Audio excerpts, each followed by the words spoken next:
Great. Joachim, you have 35 minutes for your main talk. This is Joachim Kock talking about wholegrain Petri nets and processes. So take it away, Joachim. Okay, thanks a lot, David. I'm very proud. I'm proud to speak at this conference and grateful for the opportunity. So now I switch to my document camera. This. So the title of the talk is about Petri nets.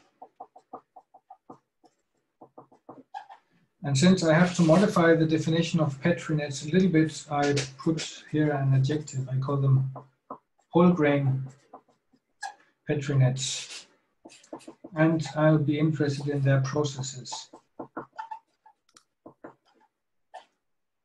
So in the chat, I have put references to the main paper and also an older paper that is about graphs. Here you see the same references, but you can find them in the chat. So the talk follows a pattern, which is the same pattern as a lot of my work. It's about fixing a problem with symmetries by upgrading from sets to groupoids. And then you need a little bit of elementary homotopy theory.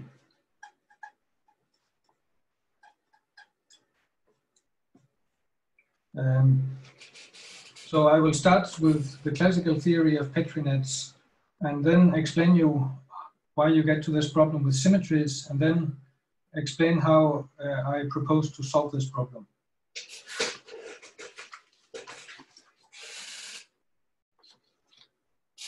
So, what is a Petri net? I first give the definition in the classical case, but I use a little bit different language. So, a Petri net is a bipartite directed graph. So it has two kinds of nodes. It has a set of nodes S that are called places. They're written like a circle. So these are like resources. Oops. And then it has another kind of node called transitions. And they're pictured like a box. And they consume resources and produce new resources. And then they're related by arcs that tell you how, well, they tell you how they're related. So let me draw an example here. I make a Petri net with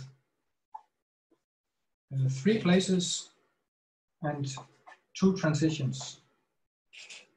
And the first transition will require 1 resource from here and 1 resource from here. So you write the arcs to express those dependencies, and then it will produce, in this case, 2 resources of this kind. And then the second transition, this one, requires 1 resource from here and it produces 1 resource from here. So that's an example of a Petri net. Formally, you have the transitions and you have the places, and then the incoming arcs from each transition, that's called the preset. It assigns to every transition a multiset of places. So multiset, that's the same thing as free commutative monoid on S. And similarly, every transition has a multiset of places as its post condition.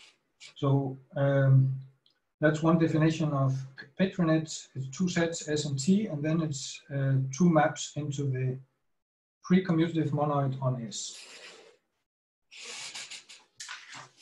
All right, let me just say, so Petri nets were invented by Petri in 1939 for use in chemistry for reaction networks but they also come up in many strange places in the sciences. So right now it's popular to talk about them in epidemiology. So actually the net I draw here is the famous SRI model, where this is S, this is I, and this is R. These are for infectious diseases, susceptibles, infected, and removed.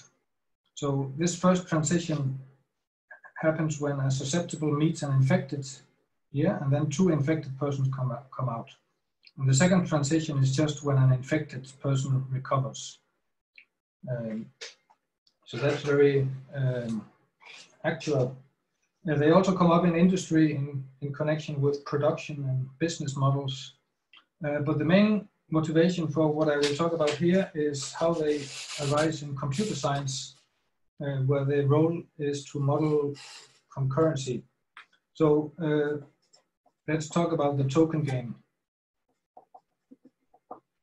The token game is more formally called operational semantics. It's also called execution semantics. So what it means is that we need to talk about what a Petri net can do and how to reason about it. So the main point is that places hold tokens. So tokens are like instances of resources. So a marking of a net, which is also called a state, it's just a configuration of tokens. So formally, it means that to every place, you tell how many tokens it holds. So that's a function from the set S to the natural numbers. Okay, so let's play the token game. So let me draw here a Petri net with 3 places. I draw them in colors because I want to refer to these colors later on. So there's a blue place and a red place and a green place. And then there are, in this net, 2 transitions. The first transition requires resources from here and from here, and it produces resources here and here. And the second transition requires two resources from here. So people often draw a small 2 here to put a multiplicity on this arc, but I will instead write simply 2 arcs. And this one produces 2. Okay, now we need a state on this net. So let's put 1 token here, 1 token here, and 2 tokens here. Now a transition can fire. So now I fire this transition. That means that it needs to eat the tokens from the incoming arcs. So it eats this one and this one. And then it produces tokens according to the outgoing arcs. So that means it produces 1 here and produces 1 here. And that's the end of the firing. Now this one cannot fire because it doesn't have resources enough, but this one could fire. That means eating 2 tokens from here and putting 2 tokens over here. End of firing. Now this one could not fire again because there are not enough tokens here, but this one could fire. That would eat this, and then put this and put this. So that's the token game. And the fact that sometimes a transition can fire and sometimes not, that has to do a lot with this concurrency or the causal structure of the net. Okay, so the transitions really drive everything. And one way to think of a Petri net, let me eat these, is to write down the transitions. So here's one and here's the other one. This is T1 and this is T2. And then T1 is something that takes a red input and a blue input. That's this and this. And then it produces something red and something green. So this is a picture, a close-up of the first transition. So I read from the bottom to the top. The second transition eats 2 green ones, so that's like this. And then it produces 2 blue ones. So that's really the important data of a Petri net. It's some colored nodes. And now we define a process to be simply a graph assembled from this data. So a process is a p-graph. So it's a process of the Petri net P. I'll put a P here. And so that means built from these building blocks. So that means that it's all the graphs that you can build out of these. I have here a picture. So it's the same Petri net as before. Here I draw the two building blocks, and then I have two examples of processes. So you see that it's a question of building up graphs from these building blocks, but you can also think of it as a map from a graph to a Petri net that maps nodes to transitions and edges to places. And the crucial condition is that locally around a node, it must match the local structure of the transition. So this is one process and this is another one.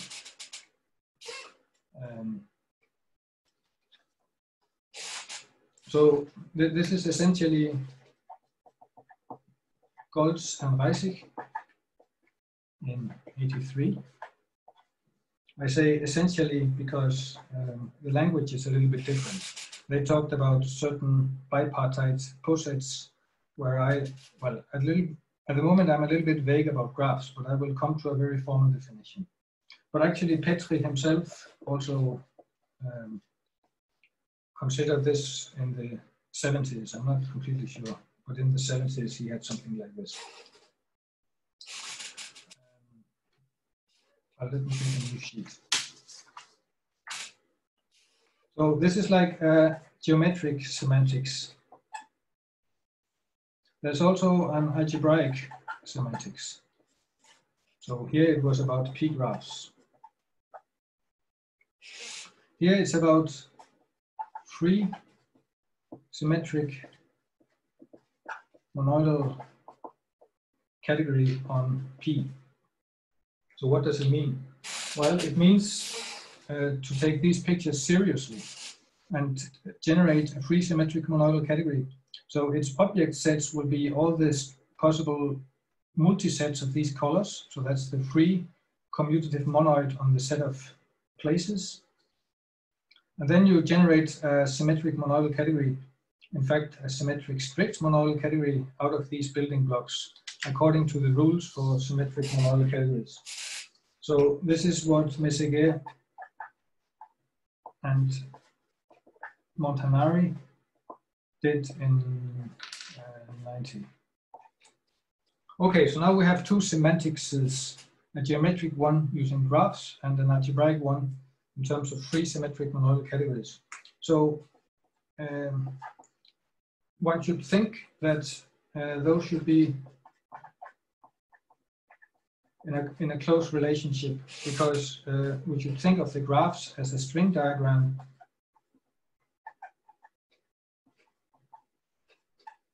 calculus for the free symmetric monoidal category. However, this is not so easy. Actually, it's a very subtle question, and it took a lot of work of many people, basically 15 years, starting from Meseguer and Montanari. The problem is, and I can show you this slide to explain the problem. So here I have taken the same processes as before, but furthermore I have scheduled each process so that you can see that, well, it's read from the bottom to the top, that first you fire this, then you fire this, and then you fire this. For this graph, you could not schedule it in any other way because the second firing depends on the resources produced by the first one. And the firing here actually depends on both. So for this graph, there's only one possible scheduling. But over here, there would be different schedulings because you could actually fire x2 before x1 by sliding a little bit here. But the point is that both these graphs represent the same sequence of firings, namely the one I actually did for you before, where you first fire transition 1, then transition 2, and then transition 1. So it means that the relationship between these sequences, this would be an arrow in the free symmetric monoidal category, it's not exactly the same thing as a graph. And the reason is that since in the definition of PetriNet, you only know how many tokens there are, but you don't distinguish them. You don't really know how to compose, for example, this block and this block is the same. And this is also the same, but they can be composed in two different ways. So there are some subtle issues here that people try to correct. And there are basically two ways to do. Either you impose some drastic quotients to make the two sides match up, or you more structure. So you start to say, okay, we should not really look at PetriNets. We should look at PetriNets with more structure, or processes with more structure. So in the end, there was some kind of solution, but maybe it's not as nice as what people hoped for. But then people sort of stopped working on it because they just thought that that was a fact of life, that this is how this relationship looks. However, if you are a little bit into homotopy theory, you will immediately think that this should be fixed in a different way. So here's a new definition. So this is my PetriNet's whole grain. So a whole grain PetriNet has a set of places, a set of transitions, and then we simply take the picture literally. So there's a set of incoming arcs and a set of outgoing arcs. So these are places, these are transitions, and these are incoming from the viewpoint of transitions, and these are the outgoing, again from the viewpoint of the transitions. So let me go back to the PetriNet from before. Here it is. So there's really a set of arcs. Now I have just given them some names to be able to talk about them. So you can see that the net has 3 places, 2 transitions, and here I repeat the places. And then there are altogether 8 arcs, and they come in 2 flavors. Some of them are incoming to transitions, that's A and B, and E and F. So that's the set I. And some of them are outgoing from transitions like CD, G, and H, so they're over here. And in the picture, you see precisely what these maps are. But formally, the definition of a PetriNet is this configuration of maps. Okay, so the advantage of this is that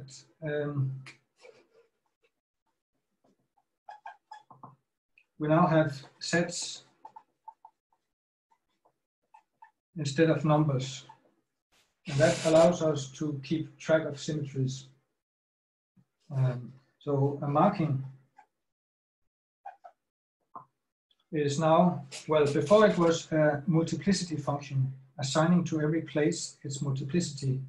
Now it's just a map of sets like this. So what does it mean? It means that for every little s down here, there's a specific set, namely the fiber of this map. And that's the set of tokens that belong to this place. So now we have a set instead of just a multiplicity. And this is what allows to solve the symmetry problem in a different way. So another advantage of this definition is that it gives a very good notion of morphism, but I don't want to go into this now. Actually, there are many different notions of morphisms, and they are reasonably well behaved in this formalism. So a process, it should be a map of graphs from a graph to the PetriNet. This map should be ital.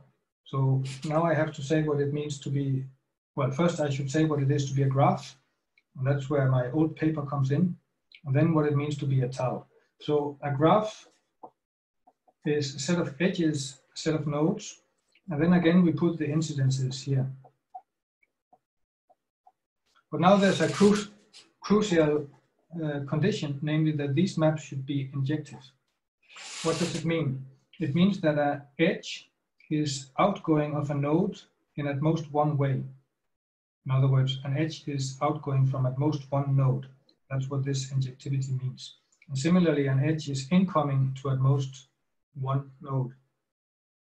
So now I have this graph, and maybe I should put some decorations here because I want the same letters for the Petri net, S, T, S.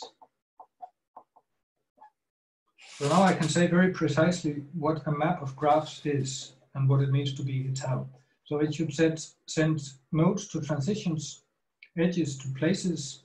It should respect all the incidences, and it should respect the local structure around each node. So what does it mean? Well, to say that a square is a pullback means that for every point here, the fiber here is in bijection with the same fiber down here. So you take a node and you look at its fiber. That's the set of outgoing edges. Then you map it down to a transition, and again you see all the outgoing arcs, and this induced map should be a bijection. That's what it means to be a pullback, and that's the ital condition. So in geometry, ital means a local homeomorphism. So here it's local bijective on nodes.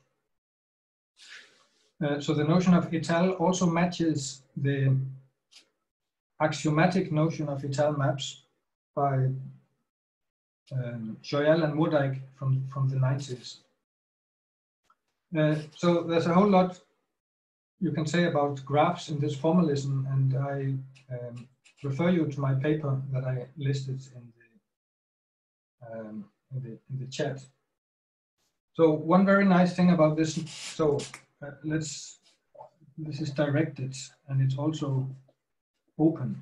Open means that some of the edges might not end in a node. So for example, the complement of this map T is by definition it's the in-boundary of T. So an in-boundary is one that is not outgoing from any node. And similarly, there's an out-boundary, which is the complement of this map. So it's important that the notion of boundary is implied. It's not explicit in the structure. And that means that you can have ital maps like this. You can map a graph into here. You see that this out boundary is not preserved. It's sent to something that is not an out boundary. Okay, so now let's start to see how to fix the correspondence. So P is a Petri net. Then X naught is the groupoid of states.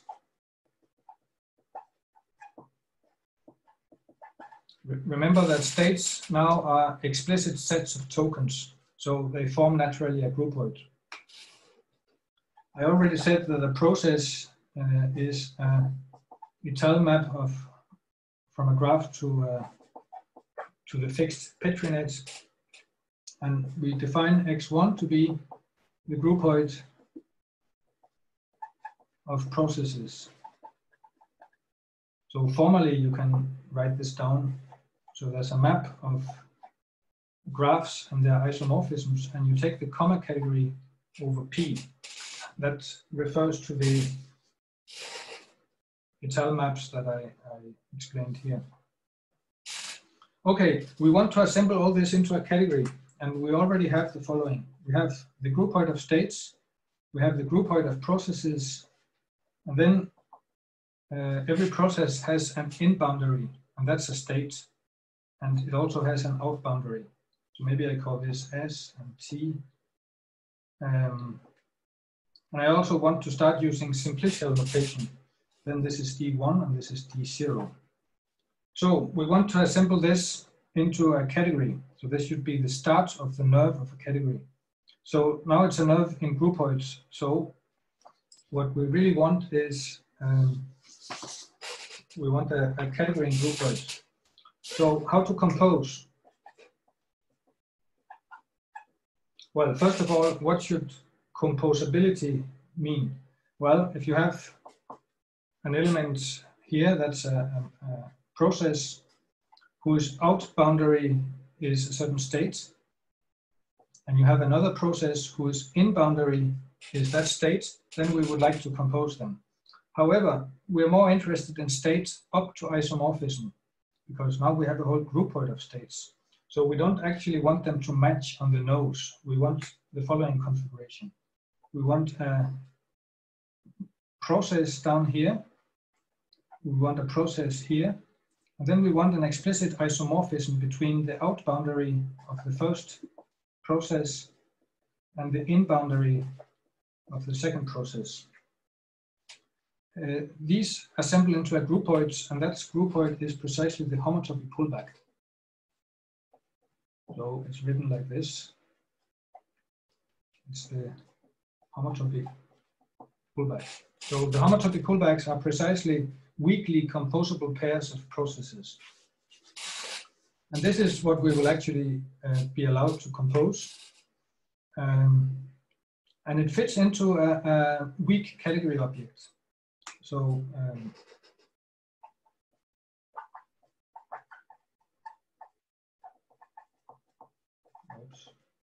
so by weak category object, I mean a Siegel space. This is how homotopy theorists talk about weak category objects.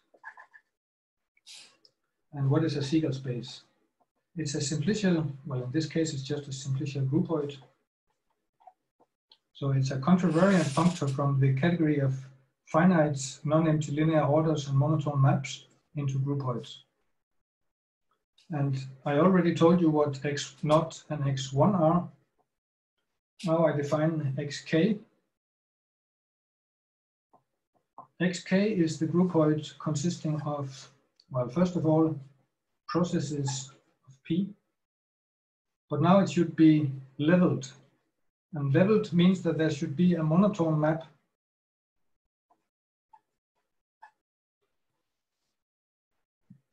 into the k element set. And when I say monotone map, I talk about the underlying poset of nodes of the graph. So since the graph is directed, there's a poset structure on the nodes, and you demand a monotone map down to the k elements linearly ordered poset. So this is something that looks like this.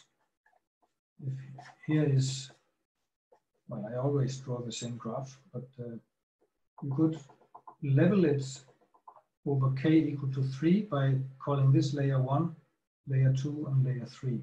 So that would be a leveled process, leveled in 3 layers.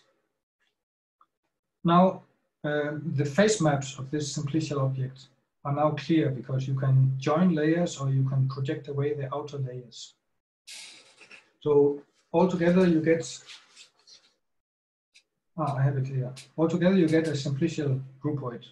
And this is actually a strict simplicial groupoid.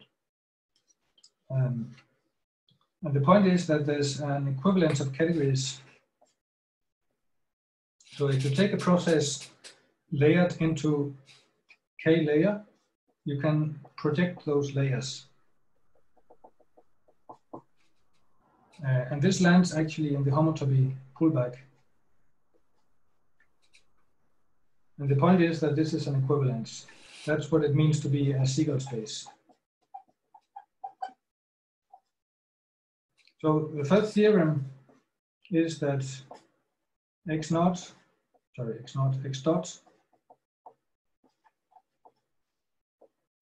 is a symmetric monoidal Siegel space. And for the experts, it's furthermore Resk complete. That's a nice technical condition. So this is the new version of the geometric semantics. It's a category whose arrows are processes and whose objects are states or markings. Now, the second theorem now explains the clear version of the correspondence with the algebraic semantics. So here's the main theorem. It says that X is the free prop. Now I need to say prop and groupoids just to be precise. It's the free prop on P.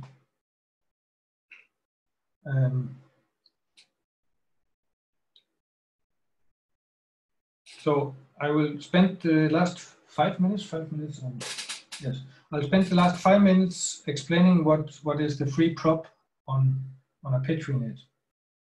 But that's just a fancy way of saying, well, it's a kind of symmetric monoidal category, but it's enriched in groupoids, and it's enriched in a up to homotopy way. So let me explain what is the free prop on a Petri net. So for this, we need to go back to graphs. So inside the category of graphs, there's a full subcategory of elementary graphs. No.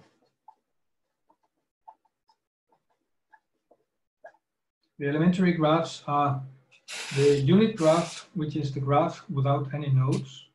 And then it's all the corollas. So these are the corollas, and this is the unit graph.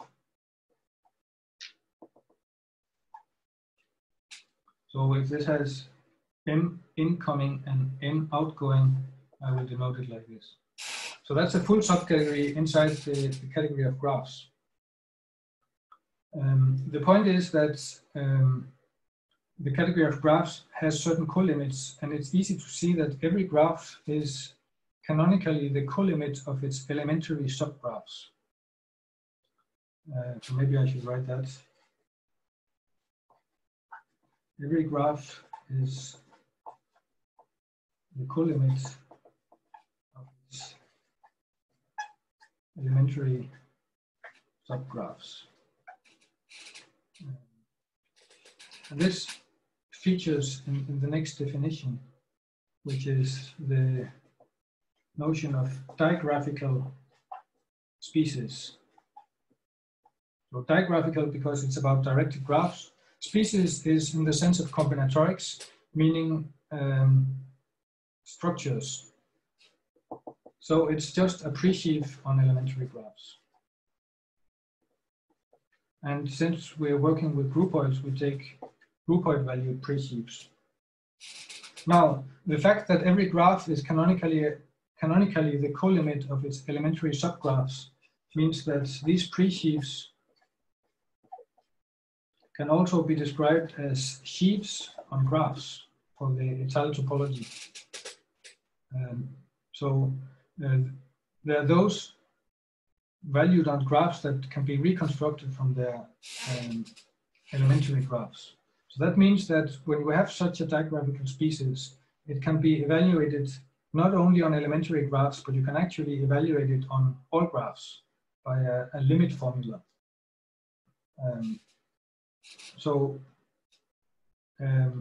Digraphical species is the structure or the texture underlying props. So props have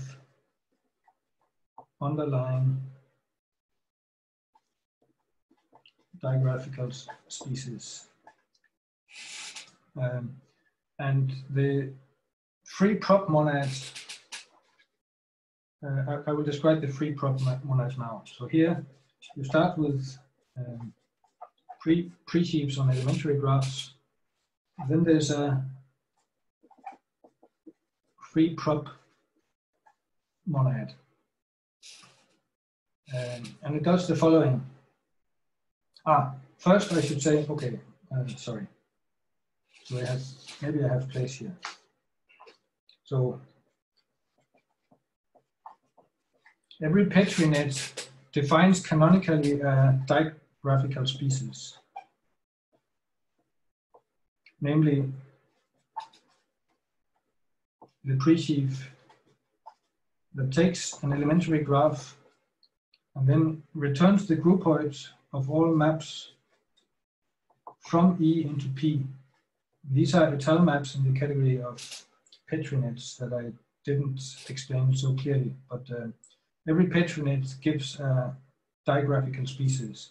And again, it's just an interpretation of the fact that Petri net is really just the collection of these small building blocks. Okay, now I can describe the free prop monad. I'm out of time actually. Can I have 30 seconds? Yep. Okay. So if I start with free sheaf on elementary graphs, I define a new one, and I need to say what it does on these elementary graphs. And the formula is a colimit formula. You sum over all graphs that have the MN interface. Sorry, M down here and N up here. And then you evaluate F on that graph. And this makes sense using the equivalence between pre-sheaves on elementary graphs and sheaves on graphs. So this is the formula for the free prop monad on a digraphical species. So what it really is that before you only had corollas and now you have all graphs. And it's not so difficult to prove that the X I explained before is the free prop on P. So I stop here. Great, thank you. I guess people can now unmute themselves. Don't know how to have proper clapping, but that seems like an important thing. So thanks, Joachim. Okay, so questions? Again, you can unmute yourself and just ask.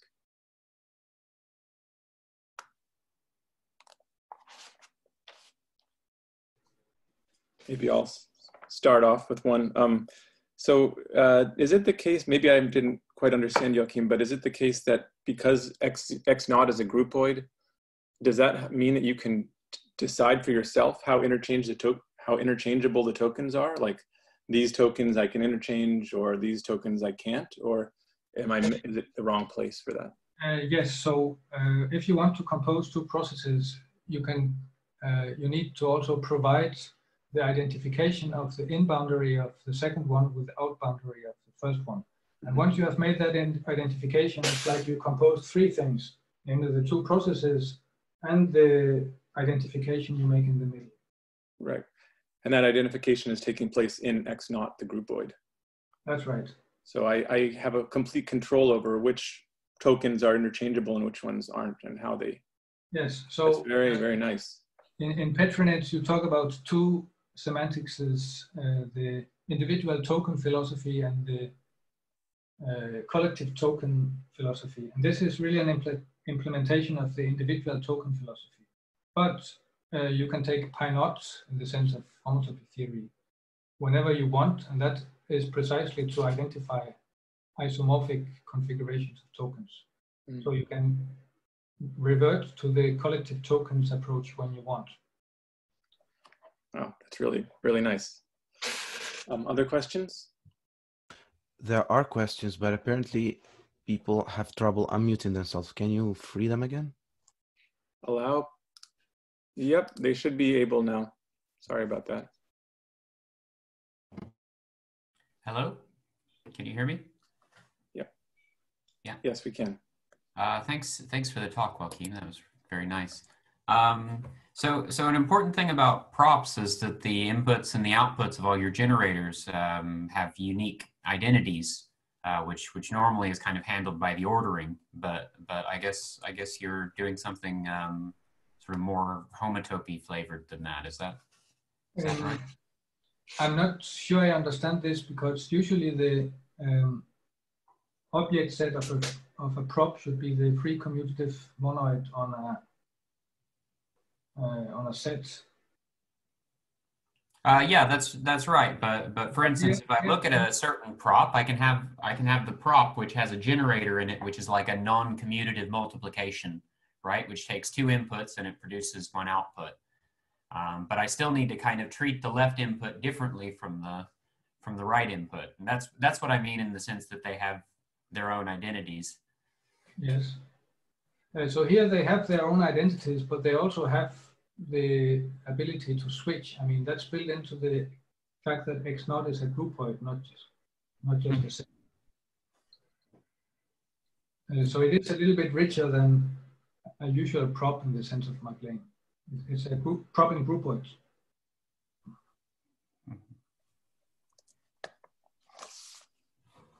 I don't know if that answers the question or if I misunderstood it. Yeah, I think so. I wonder whether the free commutative monoid should not have an idempotency relation. What should it be? Well, if it's a free commutative monoid, it seems to me that you could have AA or AAAA, and what would those represent in the Petri net? So that would be a state where your place A has only 3 tokens or it has 5 tokens, if I counted correctly. I mean, that would be the number of tokens in a place.